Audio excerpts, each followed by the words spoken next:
नमस्ते सर जी। File submit करनी थी।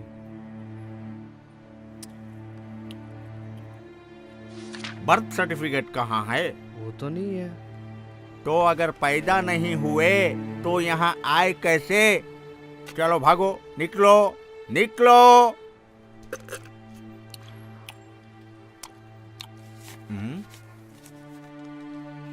क्या अभी बर्थ सर्टिफिकेट की जरूरत है? बड़े समझदार हो।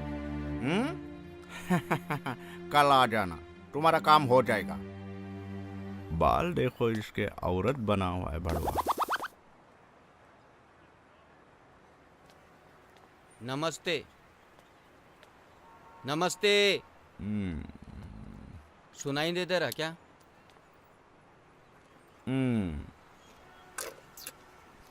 क्या तुम चीफ मिनिस्टर के बेटे हो? नहीं सर, फाइल सबमिट करनी थी, आज लास्ट डे है सर। बड़ी जल्दी आ गए, 1-2 दिन बाद आ जाते। पता नहीं कहां कहां से आ जाते। बर्थ सर्टिफिकेट नहीं है, चले जाओ। वो वहाँ नीचे है सर।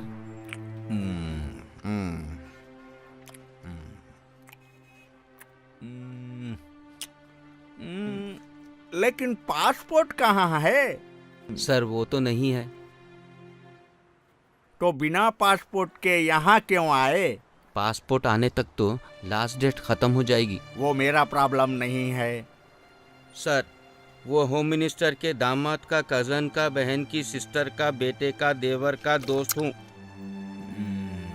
अगर तुम चीफ मिनिस्टर के बेटे भी होते ना तो तुम्हारी फाइल आगे नहीं बढ़ती। निकलो।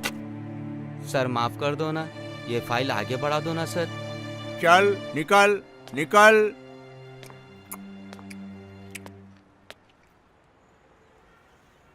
क्या हुआ, फाइल आगे नहीं बढ़ रही क्या? हाँ भाई। यहाँ हर काम होता है पर जेब ढीली करनी पड़ती है। मेरा काम करोगे? हाँ 2000 रुपये लगेंगे भाई। सॉरी मेरे पास 1500 है। ठीक है, दो, साहब से बात करके काम चलाता हूँ।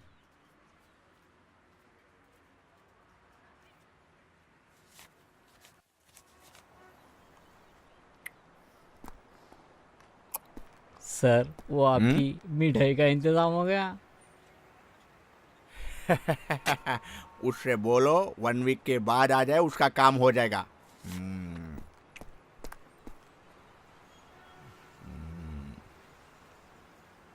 साहब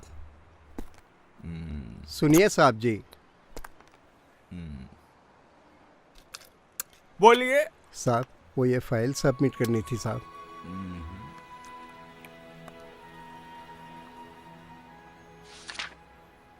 बर्थ सर्टिफिकेट कहाँ है? वो वहाँ नीचे है साहब। अच्छा, पासपोर्ट कहाँ है? वो तो नहीं है साहब। तो बिना पासपोर्ट यहाँ क्यों आए? पासपोर्ट आने तक तो लास्ट डेट खत्म हो जाएगी। वो मेरा प्रॉब्लम नहीं है। फॉर्म में कहीं पासपोर्ट के बारे में नहीं लिखा है साहब। बराए मेहरबानी कुछ कीजिए साहब। तुम हमें रूल समझाओगे? बिना पासपोर्ट के कुछ नहीं होगा। सर कुछ कीजिए ना प्लीज। 1000 रुपए फाइन लगेगा। पैसे दो, 2 दिन में काम कर दूंगा। मैं गरीब आदमी हूँ साहब। इस उम्र में मेहनत करके कमाना पड़ता है साहब। 1000 रुपये मेरे महीने भर की आमदनी भी नहीं है साहब। बड़े मासूम बनते हो। नहीं साहब, सच बोल रहा हूँ। मेरी बेटी की शादी भी पैसे के वजह से रुक गई है। चुप, बहुत हो गया बकर बकर। मेरे दादाजी से इस तरह से बात नहीं करना, वरना क्या बे वरना क्या कर लेगा? बेटा बड़ों से इस तरह बात नहीं करते। ये लीजिए आपकी फाइल और दफा हो जाइए।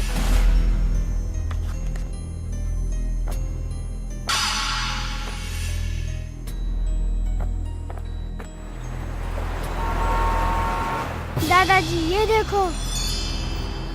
शायद ये पैसे तो साहब के हैं। यही पैसे उस ऑफिसर को देके हम अपना काम करवा लेंगे। बेटा बुरी बात है, ये तो चोरी होगी। ये पैसे तो वापस देना है।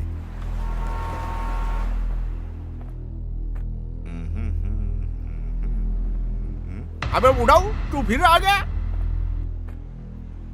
हाँ, अब आ गया ना लाइन पे। ये तो आप ही के पैसे हैं, फाइल में रह गए थे, वापस देने के लिए आया हूँ। क्या मतलब?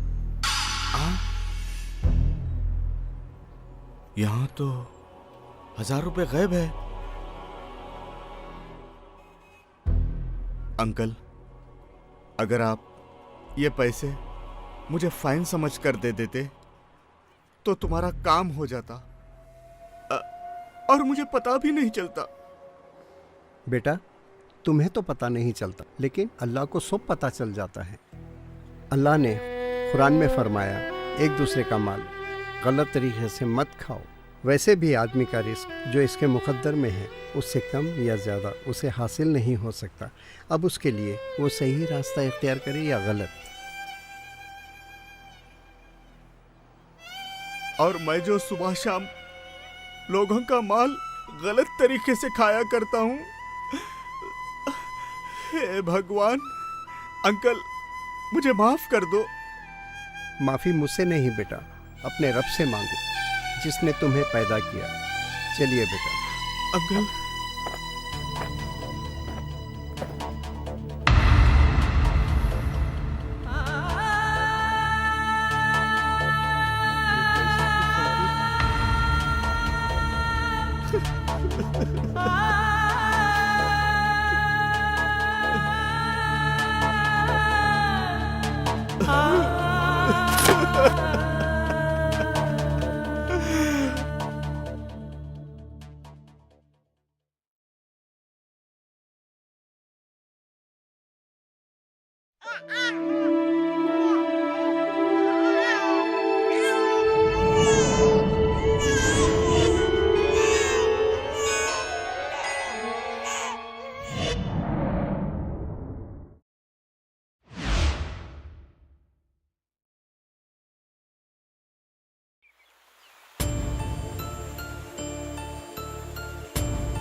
मैं किसी पर बोझ भी नहीं थी और न किसी के रहम पर मुझे जीना था।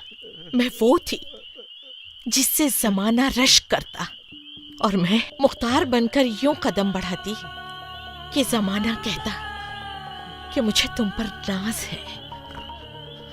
मगर इन सब हकीकतों के बावजूद मुझे ही सजा के लिए क्यों चुना गया?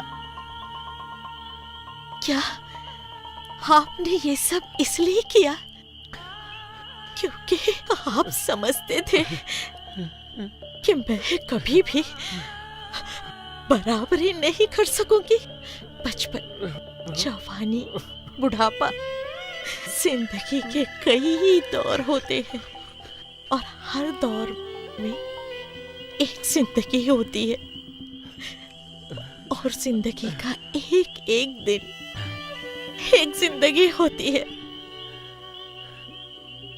मगर तुम्हें किसी ने ये हक तो नहीं दिया था।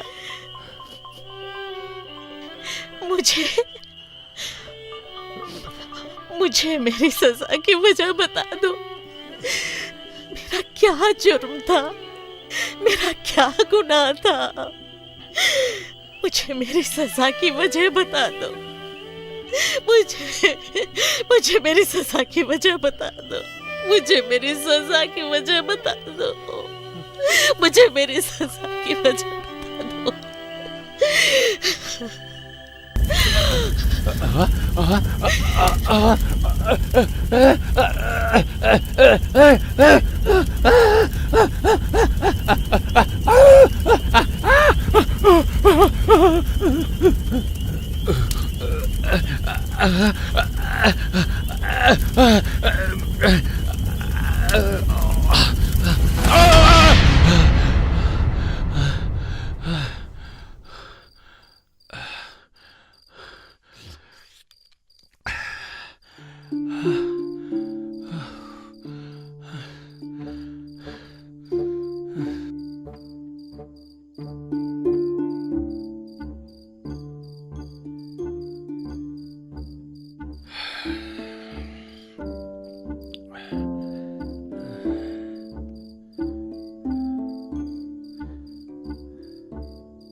कौन है इतनी रात को?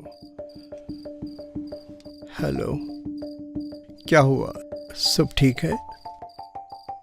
इतनी रात गए क्यों फोन किया? Sorry for disturb you doctor. अगर अब नहीं बताता तो शायद चैन भी नहीं आता। क्या बात है, बोलो तो सही। सीमा कैसी है?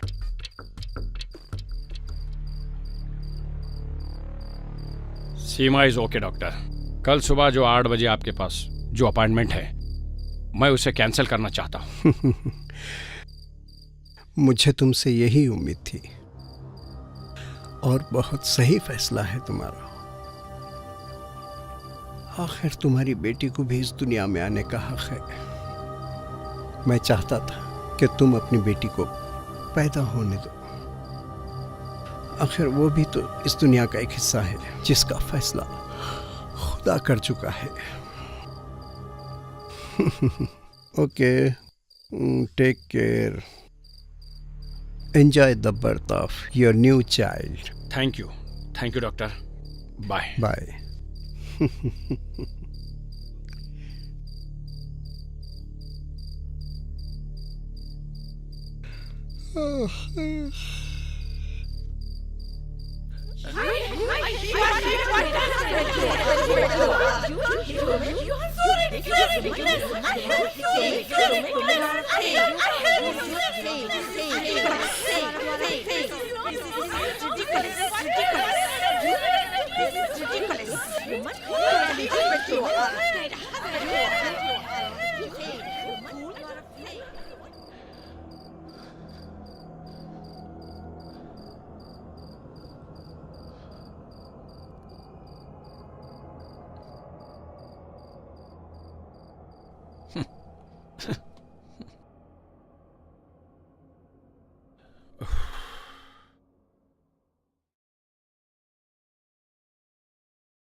Buzzing down the highway, off in the distance.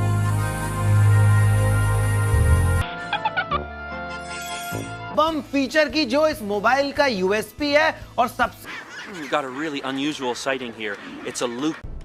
What do you need, Peck? And more like, what do you need, Les? Glasses? This disease, of course, started in France, where in the year 2004, the French government that prides itself on liberty, fraternity, and freedom, and so on, was so exercised by Muslim women wearing hijab as well as niqab that the French government said that it would not allow any Muslim girls to exercise their religious rights because they felt that this was going against French secularism.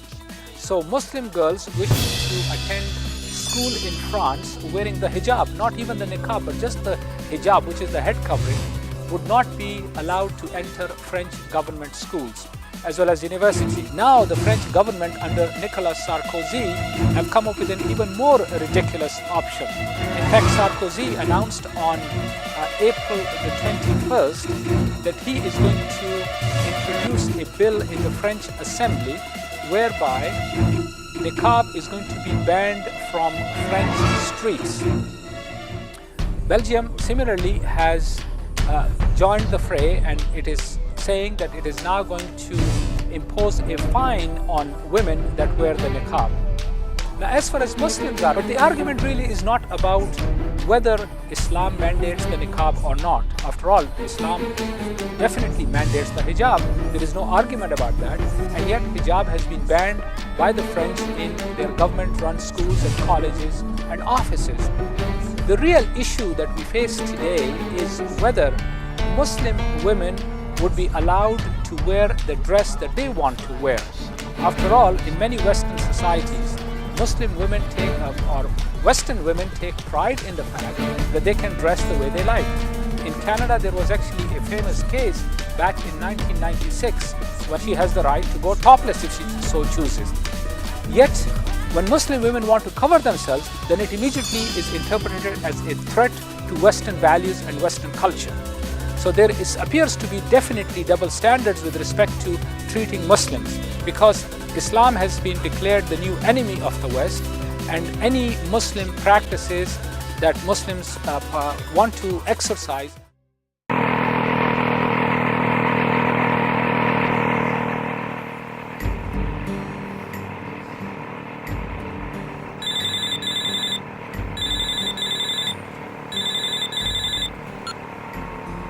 जी मामा, नहीं, मैं वहाँ नहीं जाऊँगी आज।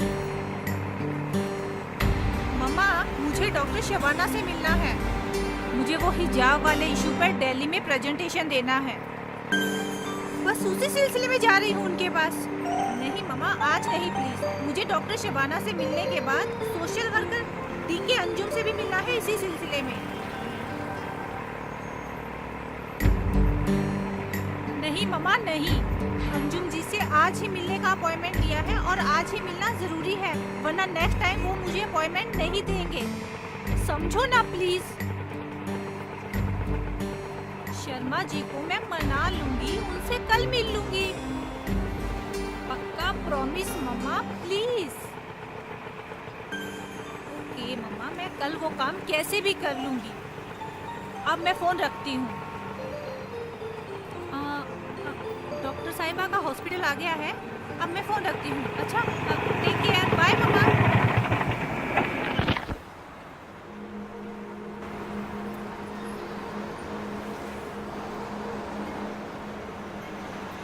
देखिए, पर्दा मेरी security ही नहीं बल्कि मेरी तरक्की का राज भी है, और इसी पर्दे की वजह से मेरे औरत होने का वजूद भी बाकी है। देश भर में घूमती हूँ लेकिन पर्दा कभी मेरे लिए मसला नहीं बना। और आपके सवाल के जवाब में मैं बस इतना ही कहना चाहूँगी कि ये पर्दा मेरे लिए न कभी तरक्की में रुकावट रहा है और न कभी कम्युनिकेशन में दुश्वारी हुई है। कहते हैं कि पर्दा कम्युनिकेशन के लिए भी रुकावट है। सही कम्युनिकेशन नहीं हो पाता है इस पर्दे की वजह से। ये बात दरअसल गलत है, क्योंकि आपको मालूम होना चाहिए कि सर्जरी के समय डॉक्टर्स के चेहरों पर मार्क्स होता है और वो एक दूसरे से आपस में कम्युनिकेट भी करते हैं और पेशेंट की जान भी बचा लेते हैं। एक पेशेंट के लिए उसकी सर्जरी उसके लिए जिंदगी और मौत का लम्हा होता है, और अगर हम डॉक्टर्स के कम्युनिकेशन में थोड़ी सी भी चूक हो तो अंजाम बहुत खतरनाक हो सकता है। जब नकाब ऐसे खतरनाक सिचुएशन में मसला नहीं है तो समाज के मुख्तलिफ मौक़ों पर कैसे मसला हो सकता है। बहरहाल मेरे बोलने का मतलब ये है कि न पर्दा प्रॉब्लम है और न नकाब।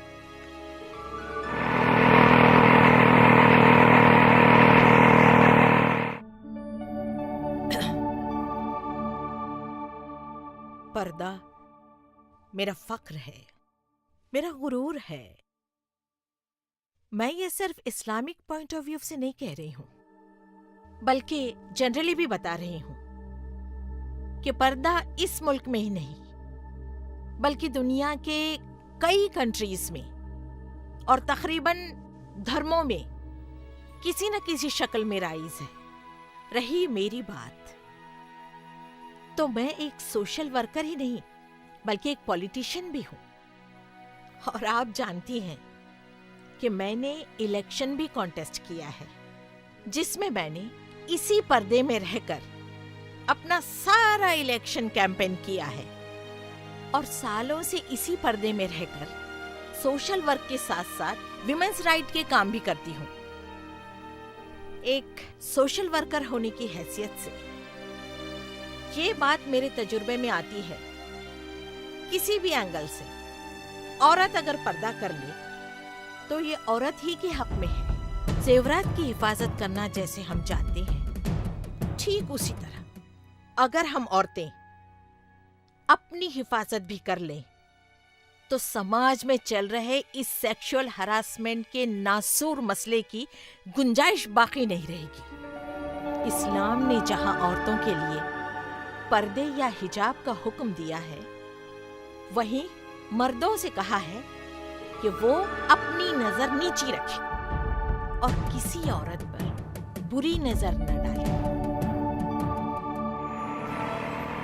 जेवरात की हिफाजत करना जैसे हम जानते हैं, ठीक उसी तरह अगर हम औरतें अपनी हिफाजत भी कर लें तो समाज में चल रहे इस सेक्सुअल हरासमेंट के नासूर मसले की गुंजाइश बाकी नहीं।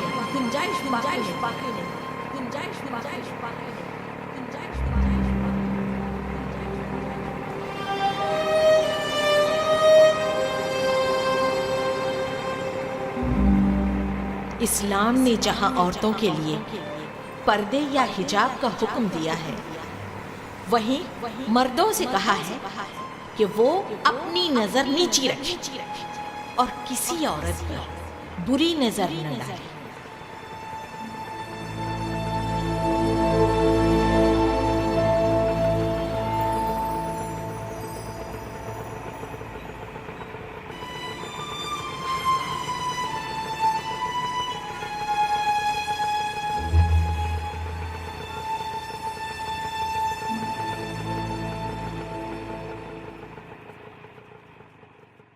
मेरे रिसर्च में एक भी औरत ऐसी नहीं मिली जो हिजाब में थी और उसके साथ सेक्सुअल हरासमेंट हुआ हो। मर्दों की साइकोलॉजी अगर आपको जाननी हो तो किसी एक लड़की को ऐसी जगह से गुजार कर देखिए जहां दुनिया के बदतरीन मर्द बैठे हुए हों, तो आप पाएंगे कि जब वो नकाब में गुजर रही थी तो उनके घूरने का रेशो क्या था, और जब वही स्कर्ट में गुजरी तो उस वक्त उनके घूरने, वर्बल हरासमेंट और टीजिंग का रेशो क्या था।